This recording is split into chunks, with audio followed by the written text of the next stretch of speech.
วันนี้วิธีพิมพ์ข้อมูลเพิ่มเติมของเรื่องข้อมูลประวัติราษฎร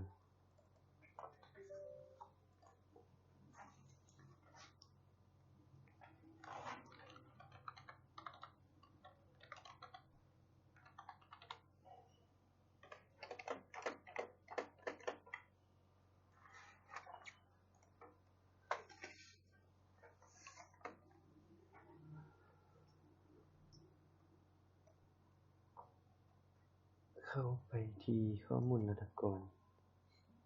รายชื่อรัฐกร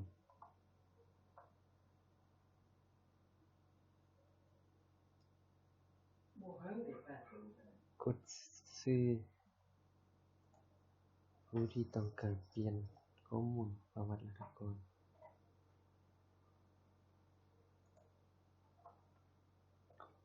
กดใส่รายชื่อแล้วกด edit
การเต้นตำแหน่งงานนี้นะตัว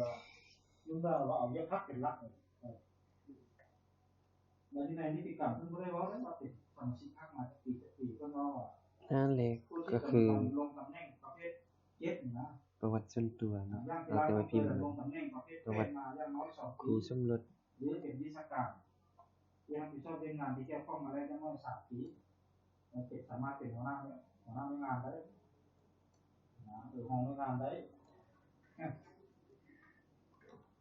เราแต่รับได้เพราะอายุการกับประสบการณ์นั้น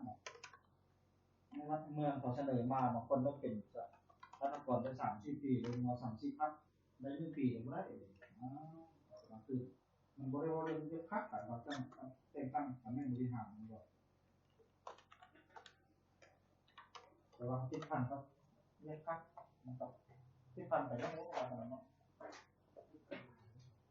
ไอ้บอก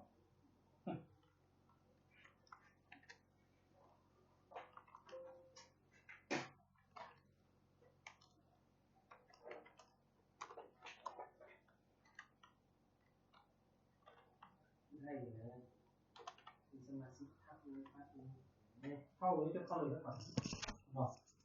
จะเข้าเลยว่าจะใส่หน้ากากเข้าดูพวกนี้เพราะนั้นดูนั้นไม่ได้จะเป็นพอต่อก็ต้องโมเมนต์เป็นผู้ถือหุ้นส่วนบริษัทนั้นนี้น้องเริ่มพัดโอนมาให้ที่ให้น้องมัดนะบอกให้เจ้าของนะถ้าเขาคือการเป็นพนักงานสมาชิกพรรคของให้เดินเรื่องธุรกิจตรงนี้แต่ยกเว้นบางขั้นตอนดินนี้เนาะตัวอย่างแค่หมอสิว่าเฮงไล่เด้อก็วิดีโอหมดเลยเอาของผมนะลูกชื่อเมียอะไรนะแต่ทำเป็นชื่อเขาเองยิ้มเย็บเป็นเมื่อไหร่ได้เลยยิ้มเลยยิ้มรุ่นแล้วมาเนาะเริ่มสิ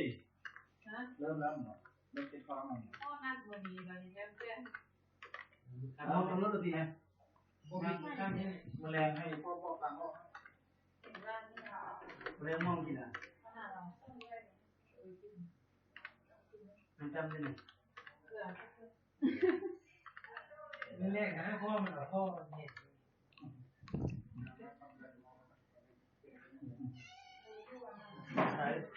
ก็หน่วยท่อพี่อะไร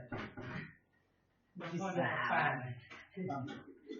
จะยากจะตื่นนั่นเลยเชื่อแค่นี้นะเอาก่อนนะเอาเนี่ยวันนี้วันกลับมาบ้านแล้วนี่โอ้ลูกเงี้ยวใส่เลย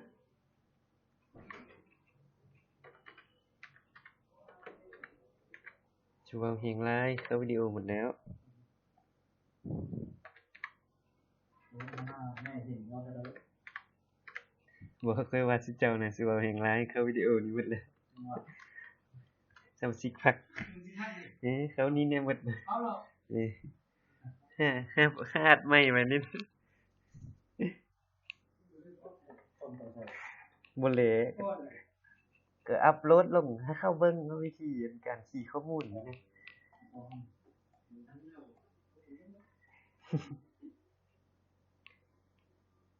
เบื่อซะมันเดี๋ยวอีเซ่ให้ฟัง ให้ให้ข้างในเรื่องกับนิติกรรมมากเรื่องกับนิติกรรมภาคไหนที่จริงมีความท้องถิ่นเขาจะที่ความต้องได้งานก็สร้างภาคในกีฬาที่ความกันอันนั้นก็จะแม่จนทุกเป็นสมาชิกภาคไม่เป็นสมาชิกภาคแต่ก็เป็นมีตำแหน่งบริหารเหมือนนั้น เป็นเป็ดซะ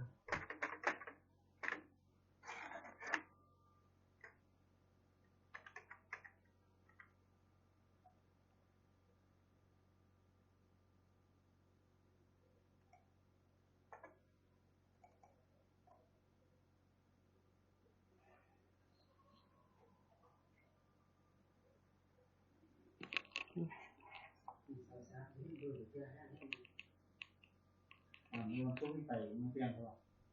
แต่